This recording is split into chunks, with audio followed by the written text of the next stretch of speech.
Hey guys, what's up? This is Tom Fountainhead with another episode of Fountainhead's Jukebox.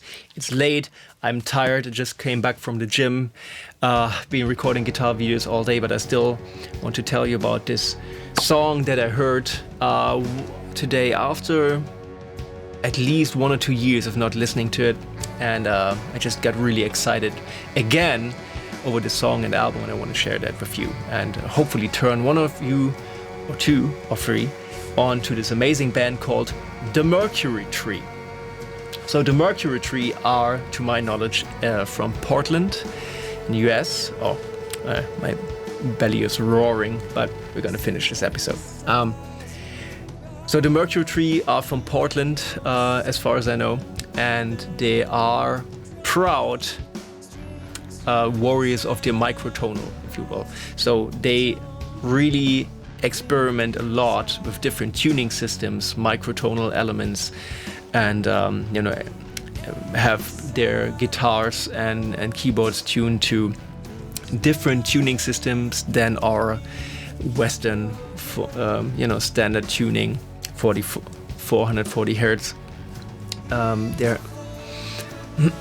So they use a lot of tuning systems. I think they use, on this album, they use a lot, one of the tuning systems invented by composer Wendy Carlos.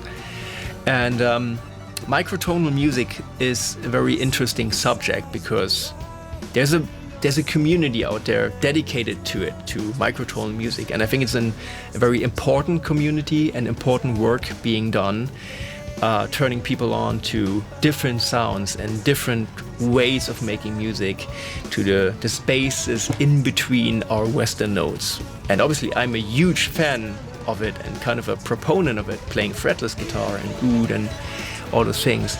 But my problem with it is that a lot of times in this microtonal prog community, the mindset seems to be the weirder the better, and like the more out there the better. And I think a lot of times it goes to the detriment of the music, because it's not a field experiment, it's music. It's supposed to make you feel something and not give you the idea of solving a math equation. So I think honestly some members of the microtonal community have been very upset with me in the last couple of years because I didn't fulfill their expectations of going more and more out with my music.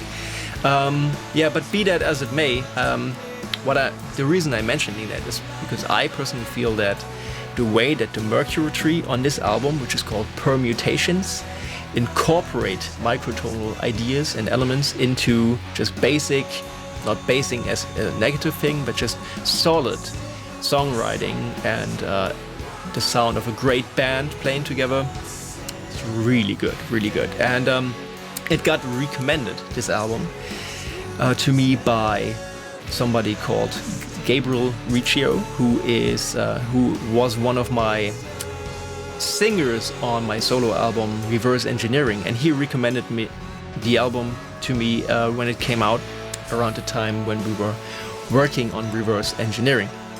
And I had gigs coming up in Africa, and I remember downloading it before I left and went to the airport. Then I flew to Amsterdam to get my connecting flight to Cairo, and the airport was late at night, was almost empty, and it was kind of eerie, and I had nothing to do, and I put on this album and listened to it from start to finish. And then I had to catch my flight, and I flew into Cairo in the morning, and I listened to it again while the tapestry of lights of the city unfolded beneath me. And in both times, the album just blew my mind, and it was just such a fitting oral accompaniment, because here I was going to this very strange place that I had never been to, and not knowing what to expect. And the inherent uneasiness of the music reflects that, because there's elements that are familiar and very human, but then there's also elements which are very alien and very strange. Especially if you're not listening to super crazy microtonal experimental music all the time. And there's one song on the album that really stuck out to me more than the others. And not because it's the most complex or crazy or anything. It is definitely the most catchy one, but it stuck out to me for a very particular reason, which if you're listening to this song play in the background, you probably already figured out. So the idea is very simple but genius. The song just continually speeds up and slows down in like this long waves. And when I listened to it the first time, I just couldn't help but think, why the hell did nobody else do that before? Like, it's so obviously a good idea and an interesting idea to try, and I've never heard anybody else do that. If you know of an early example of a band doing that, please let me know, because I got nothing. So the song just has this ebb and flow as if it's being artificially time stretched in a DAW, which is probably not. It sounds like the band is playing that in real time, and that, that's the awesomeness of it. But it could just well be time stretched, like the effect is the same. It's disorienting. And the song itself is very catchy. It's a prettier sound than anything else on the album, which can be very abstract and dark. And there's a lot of crazy proggy things going on. And I think the closest comparison to the Mercury Tree on this album I can make is probably 1990s era King Crimson, with albums like Frack or The Construction of Light, which I absolutely love. And we'll maybe talk about in a future episode. Because the Mercury Tree have a similarly, I wouldn't say abrasive, but kind of cold sound to them, not mechanic in any way, but it's not warm and inviting. It's not pop at all. They're a very muscular prog band, and they have lots of ambient things going on. Use saxophone and other in traditional rock instruments at times. And then there's the vocals. The vocals are really interesting because the vocals don't really fit the music at first, and I don't mean that in a negative way. Let me make a comparison. Like, if this music would be sung by somebody who has, classical training, or is a trained rock singer, a real front man, not a musician but a front man, huge set of pipes and epic vibrato, all of that good stuff, which I love in other bands. But if somebody like that would sing for the Mercury Tree, then the interesting effect that's happening here would be all but lost, which is that the music is very complex and ever-changing and at times overwhelming.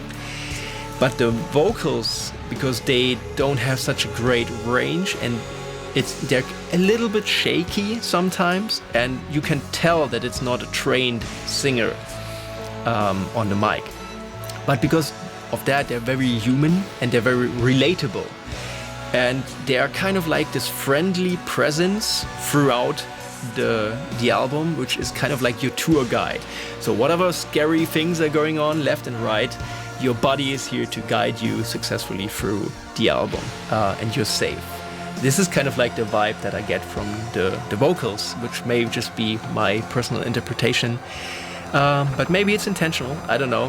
Whatever it is, it works great, and I don't think that the Mercury Tree would be a better band with a technically better singer. I don't think that at all. So yeah, coming back to the microtonality, I think that it's very tastefully used, especially in the song. There's not a lot of obvious microtonal things going on. And they really concentrate on building this slowing up and slowing down, speeding up thing, tastefully and musically relevant throughout the song. And there's also saxophone. There's crazy unison lines between brass and guitar, and it just there's enough happening to not hit the listener over the head with like crazy microtonal dissonant things. But if you listen really closely, like to the ambient textures throughout and some of the keyboards, you will know that they're there, ready for you if you are. if you catch my drift. And then at the end of the song, the whole thing kind of just disintegrates into this microtonal cloud of sound, this ambient cloud, and then you kind of grasp the entirety of the microtonal influence here. So it's a very fitting end to this song. And yeah, just I can't stress enough how genius but obvious and simple this idea is. You just slow down and speed up. But how they do it is just superb. And yeah, it's also a great song, really catchy, and they do have a great sound. And they have become one of those bands that I follow closely and are always excited to see where they go next. Even though the album after this one, and there was an EP and another album that they did called Spider Milk, it didn't resonate with me as strongly as Permutations did, because it's more experimental and more microtonal. But you know, it's nitpicking. They're a really interesting band, adding something, in my opinion, very valuable to the rock and prog scenes. And so this is my shout out to Ben and the Mercury Tree. I salute you. You guys are awesome, and I always keep looking forward to new stuff that you come out. So Sympathisizer is the song by the Mercury Tree. I hope you check it out, you find a like into it, and I will be seeing you in the next episode. Bye.